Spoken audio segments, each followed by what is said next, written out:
Hello, Nantucket. I'm Natalie Ciminero, your host for the wellness portion of Nantucket Pulse programming, made possible by Nantucket Cottage Hospital Community Health Initiative.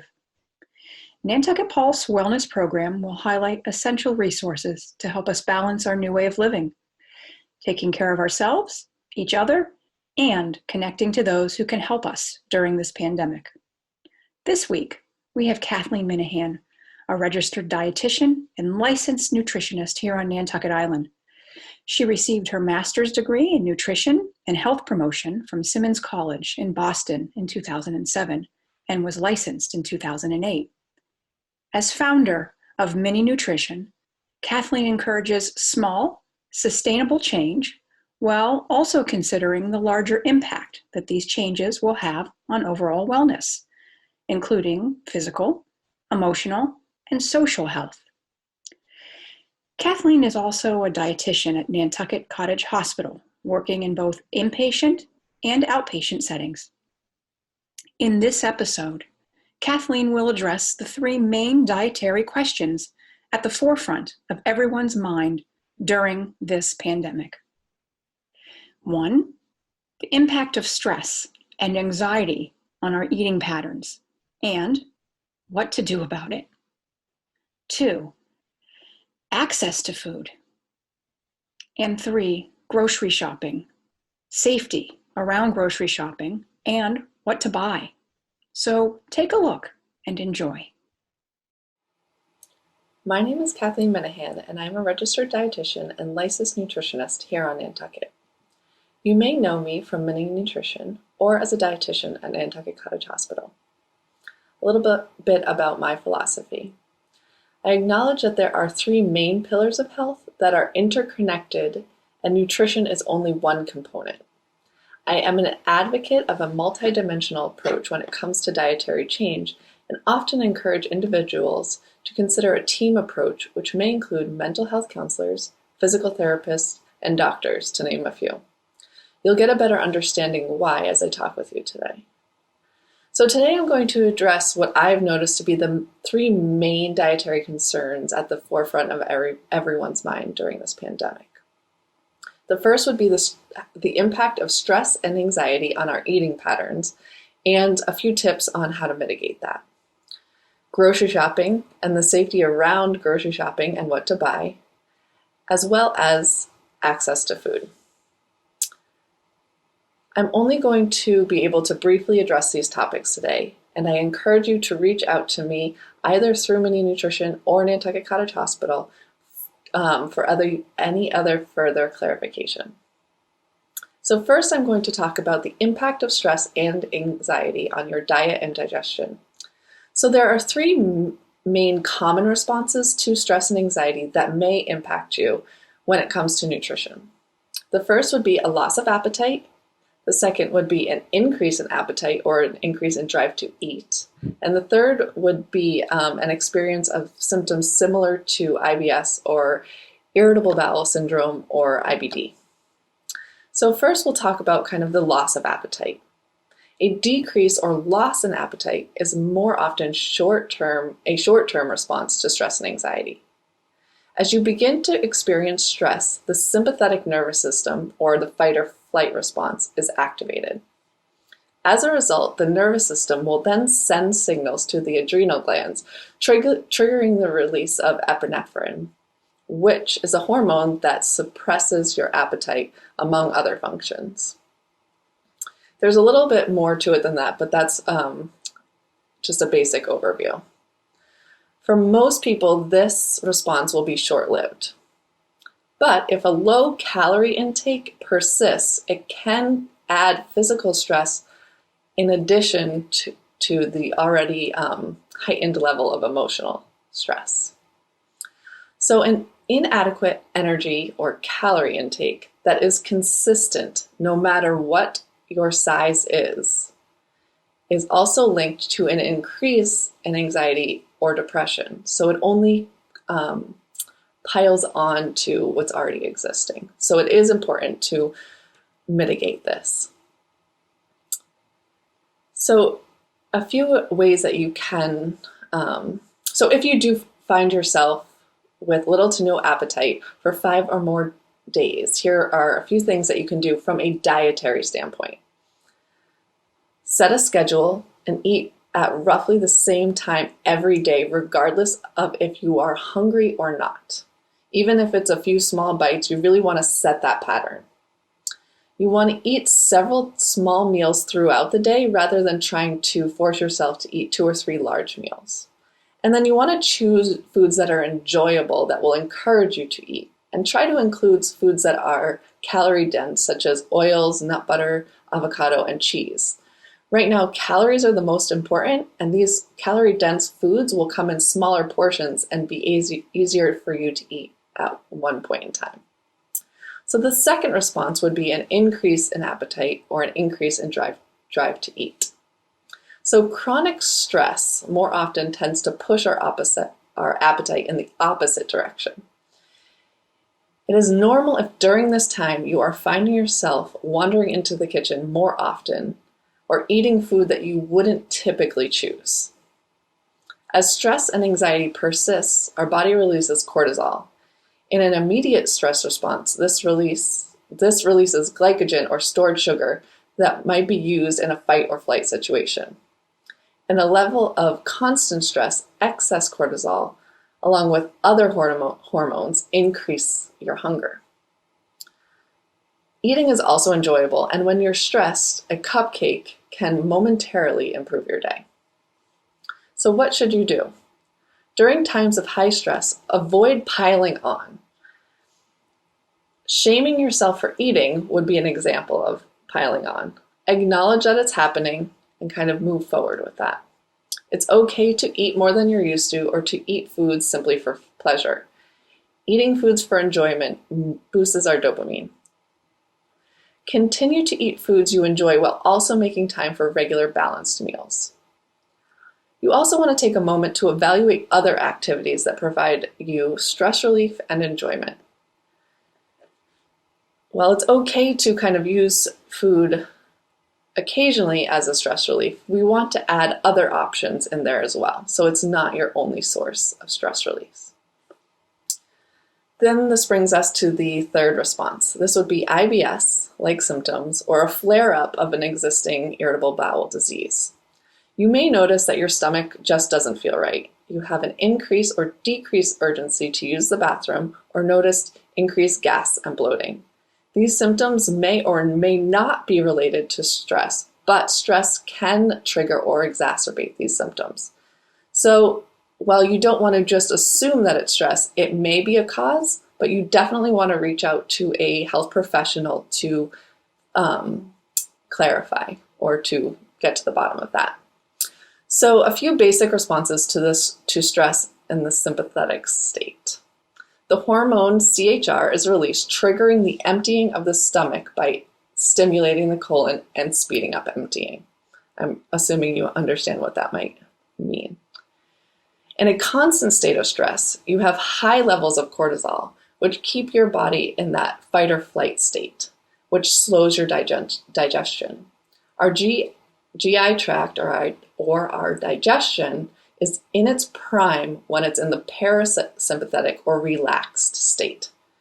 So really, we want to find ways to mitigate this stress and really pull this down. So from a dietetic or a nutrition standpoint, you want to sit at an uncluttered table for meals without any stressors. So put away your phone, turn off the news, don't read any newspaper. Take 3 slow, calming breaths before you eat, and take time when eating. Most importantly, for any of these above or previously mentioned, the nutrition intervention will not work alone, and you must find tools to mitigate the stress and anxiety. Mental health counselors would be the best option for guidance here. So moving on to our second topic, I want to discuss grocery shopping, food safety, what to buy. So with grocery shopping, you want to limit how often you go to the market if you're able to. And so ideally, you would like to go once or twice a month if you are financially able to do so, or if you have the space to store the groceries. If you are unable to do that, you want to limit the amount of time it takes you to spend in the grocery store.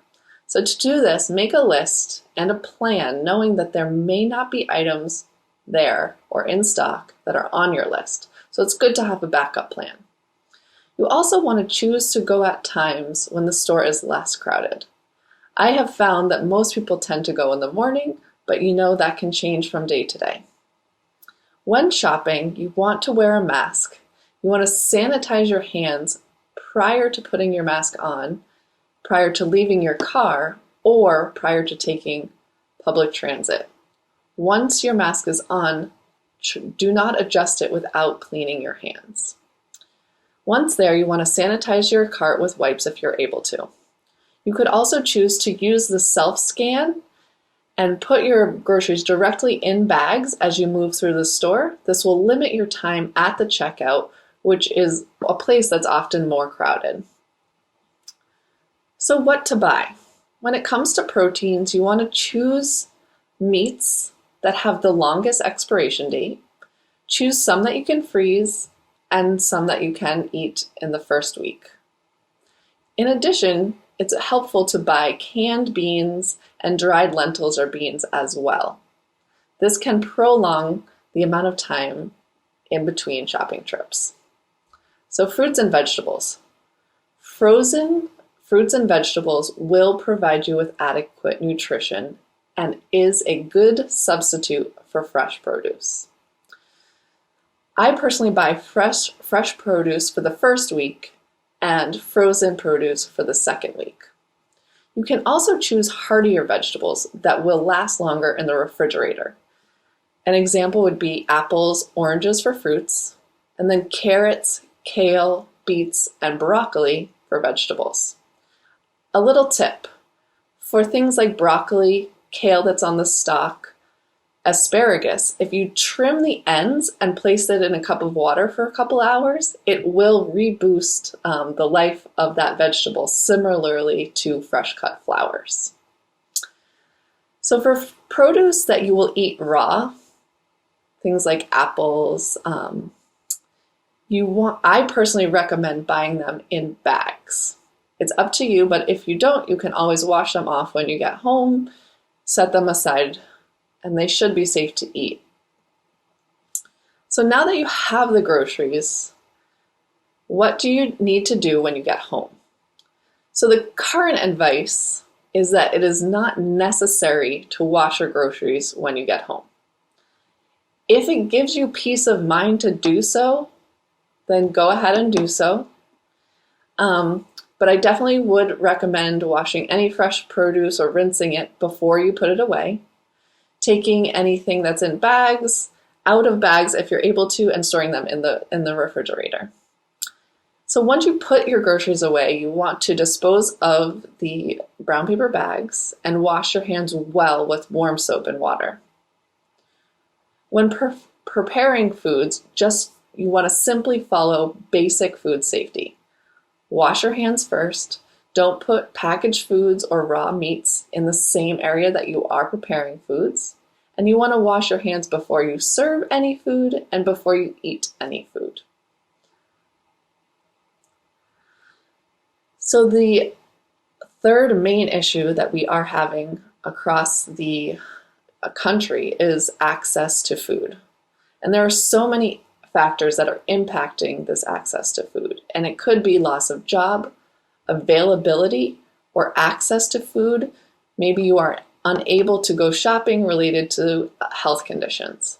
So if you are having difficulty gaining access to food for any reason, there is a great list of resources on the Town of Nantucket website. I want to point out that this is most likely a new situation for many, and most likely it is uncomfortable. Please do not let this stop you from seeking help. It is important to stay healthy, and adequate nutrition is vitally important for our health. So, through MiniNutrition, I am happy to offer complimentary assistance, helping anyone that needs it to develop a shopping list that meets their dietary needs within their current budgetary restraints. So in reviewing anything that I've discussed today, if you have any questions or would like guidance in applying it to your personal situation, I encourage you to reach out to me through the Nantucket Cottage Hospital, and you can call the main number there and ask for the nutrition office. Most likely you will be able to use your insurance coverage, and we can schedule you and are currently offering telehealth appointments. So again, if you have any nutrition concerns, regardless of whether it's something that I spoke about today or something beyond that, including diabetes, cardiovascular health, weight gain or weight loss, to list a few, we are taking telehealth appointments both at the hospital and through MiniNutrition, and I'm happy to help you navigate that process. Stay healthy. Thank you, Kathleen, for your willingness to share this knowledge with our viewers. We can all use a little help these days, including getting a grip on stress eating, for sure. To watch this episode anytime, look for it in the Nantucket Pulse Wellness Series playlist on nctv18.org. You'll notice at the end of this episode, local island groups giving rounds of applause to healthcare workers on Nantucket and around the world. If your team is meeting on Zoom or Google Hangouts, please record yourselves saying who you are and give a shout out and a round of applause to our frontline heroes, and then send them to us at arlene@nctv18.org. We will continue with our series aimed at keeping everyone connected and maintaining a healthy balance under the guidance of our local health professionals. That's all for now, Nantucket. I'm Natalie Ciminero, your host of the wellness portion of Nantucket Pulse. I'll be back next week. Take good care of yourselves, and remember, we are what we eat. So keeping that in mind, I'm off to make a spinach, apple, and carrot smoothie. I'm going to ignore the frozen donuts in my freezer. My friends, we're all going to get through this together. I wish you all the best. We want to thank all the essential workers and medical professionals on island and across the world that are working to keep us all safe. We are so very appreciative, and we'd like to clap for you. Thank you for everything you're doing for us. Thank you. Thank you. Thank you. Thank you. Thank you.